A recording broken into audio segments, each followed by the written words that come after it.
रूसी S-400 air defence system हुआ लाचार। यूक्रेन ने किया स्वार्म ड्रोन से करारा प्रहार। रूस का S-400 वाला गुरूर हुआ चूर चूर। यूक्रेन के ड्रोन ने रूस को डराया। सभी ने टारगेट हिट किया और कोई हाथ नहीं आया।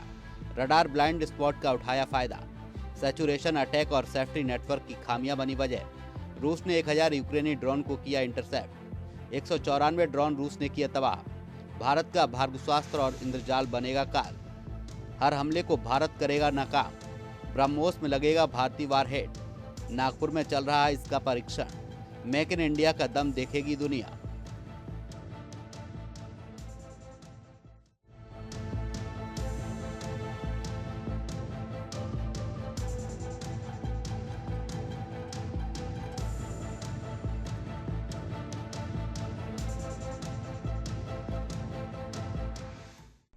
नमस्कार, बहुत स्वागत है आपका हमारे इस खास कार्यक्रम में। मैं हूं आपके साथ अमित शर्मा।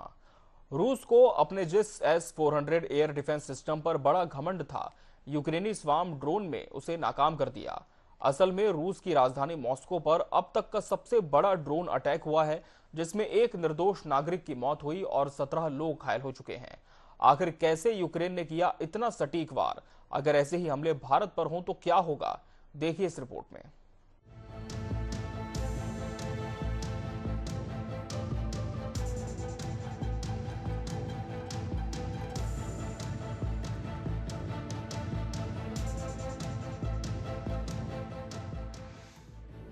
यूक्रेन ने रूस की राजधानी मॉस्को पर अब तक का सबसे बड़ा ड्रोन हमला किया है। गुरुवार को 200 से ज्यादा ड्रोन से हुए हमलों में एक ऑयल रिफाइनरी को भी नुकसान पहुंचा और कई जगह आग लग गई है। हमले में एक व्यक्ति की मौत हुई, 17 घायल हो गए। रूस का कहना है कि मॉस्को की तरफ से आ रहे 194 ड्रोन को उसके एयर डिफेंस सिस्टम ने रास्ते में ही मार गिराया।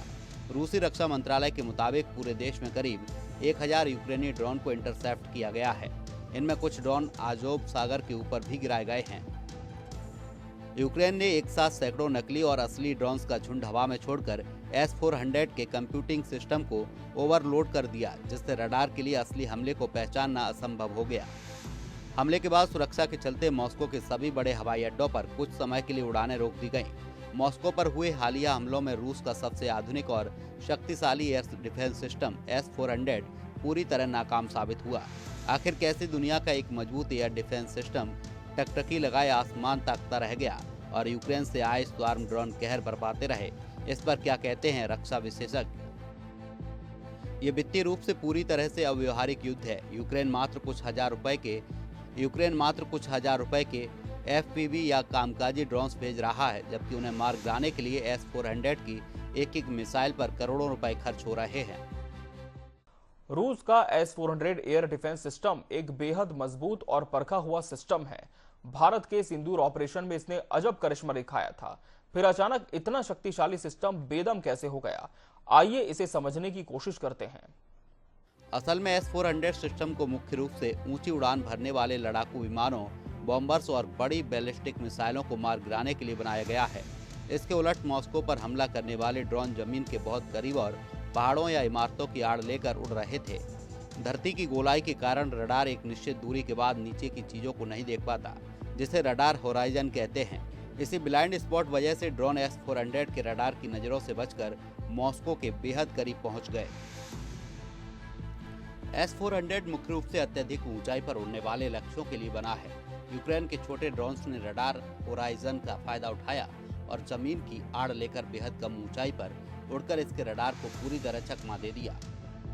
ऐसा कैसे संभव हुआ, आइए इससे भी लगे हाथ समझ लेते हैं। असल में हुआ ये कि यूक्रेन ने एक साथ सैकड़ों ड्रोन लॉन्च किए, जिसे सैन्य भाषा में सैचुरेशन अटैक कहा जाता है। इसमें असली ड्रोनों के साथ साथ कई नकली ड्रोन भी शामिल थे। जब एक साथ इतनी बड़ी संख्या में निशाने रडार स्क्रीन पर आते हैं तो S-400 का कंप्यूटर और कमांड पोस्ट ओवरलोड हो जाता है। सिस्टम यह तय नहीं कर पाता कि पहले किस खतरे को निशाना बनाया जाए, जिससे उसकी क्षमता सीमित हो जाती है। सैन्य नियमों के अनुसार S-400 जैसी लॉन्ग रेंज प्रणाली को कभी अकेला नहीं छोड़ा जाना चाहिए। इसकी क्लोज प्रोटेक्शन के लिए पंसरी जैसे शॉर्ट रेंज सिस्टम का आंतरिक तालमेल रशियन लाइंस में कमजोर दिखा। S-400 का कंप्यूटर और कमांड पोस्ट ओवरलोड हो गया, ये बात तो समझ में आती है, मगर और कौन सी खामी थी जिसने इतना बड़ा नुकसान करवाया? देखिए इस रिपोर्ट में। S-400 अकेले काम नहीं करता। इसे खुद की सुरक्षा के लिए पंतसर या बुक्स जैसे कम दूरी के एयर डिफेंस सिस्टम के सपोर्ट की जरूरत होती है। S-400 बड़ी दूरी के खतरे को रोकता है, जबकि ये छोटे सिस्टम पास आने वाले ड्रोनों को मार गिराते हैं। मॉस्को में ये सुरक्षा नेटवर्क आपस में ठीक से तालमेल नहीं बिठा पाया और छोटे ड्रोन इस सुरक्षा चक्र को तोड़कर अंदर घुस गए। S-400 की एक इंटरसेप्टर मिसाइल करोड़ों रुपए की आती है। लगातार चल रहे युद्ध के कारण रूस के पास इन आधुनिक मिसाइलों का स्टॉक कम हो रहा है। सस्ते और छोटे ड्रोन को मारने के लिए S-400 की कीमती मिसाइलों का इस्तेमाल करना घाटे का सौदा साबित हुआ।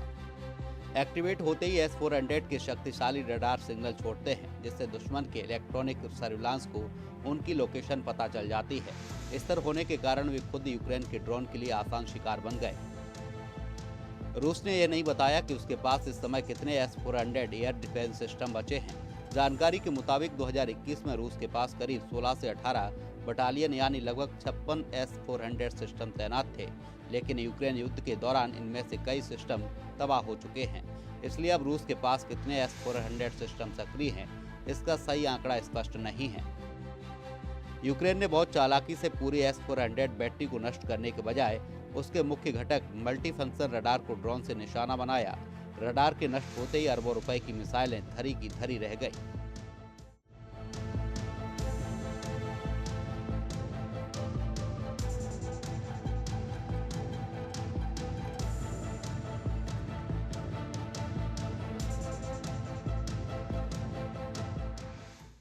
ये तो रही रूस की बात, मगर अगर ऐसा ही स्वार्म ड्रोन अटैक भारत पर होता तो फिर क्या नतीजा निकलेगा, ये समझना निहायत जरूरी है। तो चलिए लगे हाथ इसे भी समझ लेते हैं। स्वार्म ड्रोन एक साथ दर्जनों या सैकड़ों ड्रोन्स का हमला आधुनिक युद्ध का सबसे घातक हथियार बन चुके हैं। इनसे निपटने के लिए पारंपरिक मिसाइलें बहुत महंगी साबित होती हैं। इसलिए भारतीय सेना और भारतीय रक्षा उद्योग ने मिलकर लो कॉस्ट AI संचालित और अत्यधिक प्रभावी एंटी ड्रोन सिस्टम विकसित किए हैं। इसको लेकर सामरिक विशेषज्ञ क्या कहते हैं, आइए जानते हैं। ये घटना साबित करती है कि युद्ध का भविष्य बदल चुका है। भारी भरकम तकनीक और महंगी एंटी एयरक्राफ्ट प्रणालियां AI संचालित छोटे स्वायत्त और झुंड में आने वाले ड्रोन्स के सामने पूरी तरह लाचार हो सकती हैं। भारत का DRDO हमेशा युद्ध की नई तकनीकें इजाद करता रहता है। ऐसे में भारत के पास मौजूद प्रमुख एंटी ड्रोन सिस्टम, उनकी क्षमताएं और उनकी प्रभावशीलता कितनी है, आइए इसे ग्राफिक्स के माध्यम से समझते हैं। भारत का एंटी ड्रोन सिस्टम भार्गवास्त्र, निर्माता SDAL, डिटेक्शन रेंज 6 से 10 kilometre, hard kill range 2.5 kilometre, launcher capacity 10 second में 64 micro rocket, 2 layer architecture. First layer में माइक्रो रॉकेट दागे जाते हैं, सेकंड लेयर में गाइडेड मिसाइल है। विशेषता किफायती और कारगर। खूबियां 5 किलोमीटर ऊंचे पहाड़ से रेगिस्तान तक कारगर। इंद्रजाल रेंजर, निर्माता ग्रीन रोबोटिक्स। ये क्या है? AI पेट्रोलिंग वाहन, एंटी ड्रोन ग्रिड, नया संस्करण। रेंजर, खासियत ड्रोन का चलते फिरते शिकार। डिटेक्शन रेंज 10 किलोमीटर के दायरे में स्कैन करने में माहिर। Cyber take over range 4 kilometre दूरी से दुश्मन ड्रोन को control. Soft kill range 3 kilometre, चलता फिरता काल, इंटरसेप्टर ड्रोन लॉन्च करने की क्षमता। जैन एंटी ड्रोन सिस्टम, निर्माता जैन टेक्नोलॉजीज। रेंज 4.8 किलोमीटर तक, मल्टी थ्रेड ट्रैकिंग, दर्जनों ड्रोन को ट्रैक और इंटरसेप्ट। क्या क्या है इसमें? रडार, RAF, जैमर्स और हार्ड किल गन। कितना कारगर? पलक झपकते ही जवाबी कार्रवाई। DRDO का D4 सिस्टम, निर्माता BEL। क्षमता 4 किलोमीटर के दायरे में, जैमिंग रेंज 3 किलोमीटर तक, लेजर गन की रेंज 1.5 किलोमीटर। कितना कारगर? ड्रोन से सीधे स्वाहा, नो फ्लाई जोन बनाने में 100% कारगर। सफलता, ऑपरेशन सिंदूर में 600 ड्रोन का शिकार। यूक्रेन की घटना भारत के लिए एक कड़ा सबक है। उसे S-400 सुदर्शन चक्र की सुरक्षा के लिए केवल रशियन तकनीक पर निर्भर रहने के बजाय अपने स्वदेशी AI एंटी ड्रोन सिस्टम जैसे इंद्रजाल को इसके साथ मजबूती से इंटीग्रेट करना होगा।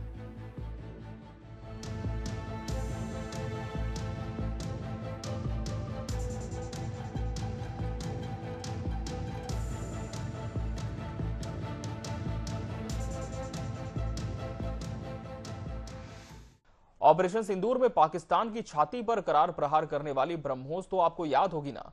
रक्षा क्षेत्र में आत्मनिर्भरता बढ़ाते हुए भारत ने पहली बार ब्रह्मोस मिसाइल के लिए देश में निर्मित घातक वॉरहेड बना लिया है। आखिर किसने बनाया है ये वॉरहेड, आइए जानते हैं। दुनिया की सबसे तेज और अचूक सुपरसोनिक क्रूज मिसाइल ब्रह्मोस को अब पहली बार पूरी तरह से भारत में निर्मित वारहेड विस्फोटक वाला मुख्य हिस्सा मिलने जा रहा है। नागपुर स्थित निजी क्षेत्र की company solar defence and aerospace limited (SDAL) भारतीय रक्षा बलों को इस पहले स्वदेशी वारहेड की डिलीवरी देगा। अब तक ब्रह्मोस मिसाइल के लॉन्चर, एयरफ्रेम और इलेक्ट्रॉनिक सिस्टम का तो स्वदेशीकरण हो चुका था, लेकिन टारगेट को नेस्तनाबूद करने वाले सबसे संवेदनशील हिस्से यानी वारहेड के लिए भारत मुख्य रूप से रूस की सप्लाई चेन पर निर्भर था। इस स्वदेशी वारहेड की डिलीवरी के साथ ही भारत ने विदेशी निर्भरता के चक्रव्यूह को पूरी तरह तोड़ दिया है। स्वदेशी वारहेड का आना ब्रह्मोस कार्यक्रम को 100% मेड इन इंडिया बनाने की दिशा में अंतिम और सबसे कठिन मील का पत्थर है। यह न केवल हमारी आयात निर्भरता को खत्म करता है, बल्कि भारतीय निजी रक्षा उद्योग की उच्च सटीक इंजीनियरिंग क्षमता पर वैश्विक मुहर भी लगाता है। ये कदम भारत के रक्षा निर्यात को एक नए आसमान पर ले जाएगा। जब हम फिलीपींस जैसे देशों को ब्रह्मोस निर्यात करते हैं तो 100% स्वदेशी कंपोनेंट्स होने से न केवल उत्पादन की लागत कम होती है, बल्कि तीसरे देशों को ट्रांसफर करने के लिए रूस से बार बार तकनीकी मंजूर लेने की बाध्यता भी काफी कम हो जाती है। आखिर क्या होता है वारहेड और क्यों यह तकनीक है इतनी संवेदनशील? सैन्य विमान की भाषा में समझे तो मिसाइल के दो मुख्य भाग होते हैं। पहला इंजन जो उसे उड़ाकर ले जाता है और दूसरा वारहेड जो असली तबाही मचाता है। ब्रह्मोस का सामान्य संस्करण 200 किलोग्राम और इसका वायुसेना वाला वर्जन ब्रह्मोस ए लगभग 300 किलोग्राम का वारहेड हो सकता है।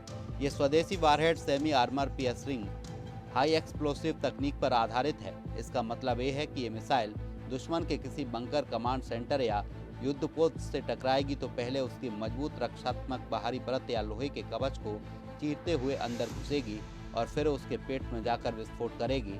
ऐसी सटीक इंजीनियरिंग और फ्यूजिंग सिस्टम विकसित करना दुनिया के गिने चुने देशों के बस की बात है। युद्धकाल में विदेशी वेंडर्स पर निर्भरता हमेशा एक जोखिम होती है। ब्रह्मोस में भारतीय वारहेड और 100वें स्वदेशी बूस्टर का एक साथ शामिल होना यह सुनिश्चित करता है कि भारतीय वायुसेना संकट के समय किसी भी बाहरी प्रतिबंध या सप्लाई चेन की रुकावट की चिंता किए बिना स्वतंत्र रूप से अपने मिशन को अंजाम दे सकती है। यूक्रेन युद्ध ने दिखा दिया कि लंबे खिंचने वाले संघर्षों में वही देश टिक सकते हैं जिसके पास हथियारों का अपना घरेलू उत्पादन हो। ऑपरेशन सिंदूर जैसी वास्तविक परिस्थितियों में ब्रह्मोस अपनी ताकत पहले ही दिखा चुका है और अब स्वदेशी वारहेड के साथ इसकी मारक क्षमता पूरी तरह से आत्मनिर्भर हो चुकी है। नागपुर से डिलीवरी मिलने के बाद इस स्वदेशी वारहेड को सीधे चंडीगढ़ स्थित DRDO की प्रमुख प्रयोगशाला टर्मिनल बैलिस्टिक्स रिसर्च लेबोरेटरी भेजा जाएगा।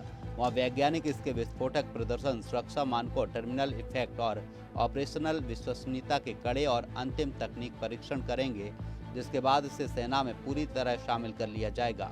रक्षा विशेषज्ञों का मानना है कि स्वदेशीकरण से न सिर्फ किसी अंतर्राष्ट्रीय संकट के समय रूस से आने वाली सप्लाई चेन रुकने का खतरा खत्म हो गया है, बल्कि मिसाइल की निर्माण लागत में भी भारी कमी आएगी।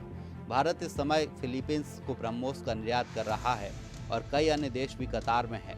मिसाइल के 100% भारतीकरण होने से भारत बिना किसी विदेशी अड़चन या वीटो के इसके ताबड़तोड़ निर्यात कर सकेगा, जिससे वैश्विक रक्षा बाजार में भारत का डंका बजना तय है।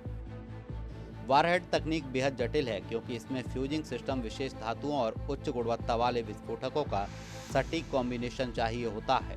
भारतीय वैज्ञानिक और निजी क्षेत्र ने मिलकर इस तकनीक को मास्टर कर लिया है, जो अब हमारे भविष्य के अन्य मिसाइल कार्यक्रमों की गति भी तेज करेगा। भारतीय नौसेना के युद्धपोतों के लिए ब्रह्मोस प्राथमिक आक्रामक हथियार है। स्वदेशी वारहेड के परीक्षणों के बाद जब यह पूरी तरह सर्विस में आएगा तो हमारे पास मिसाइलों का असीमित स्टॉक रखने की क्षमता होगी। इससे हिंद महासागर में भारत की पनडुब्बी रोधी और जहाज रोधी मारक क्षमता कई गुना बढ़ जाएगी।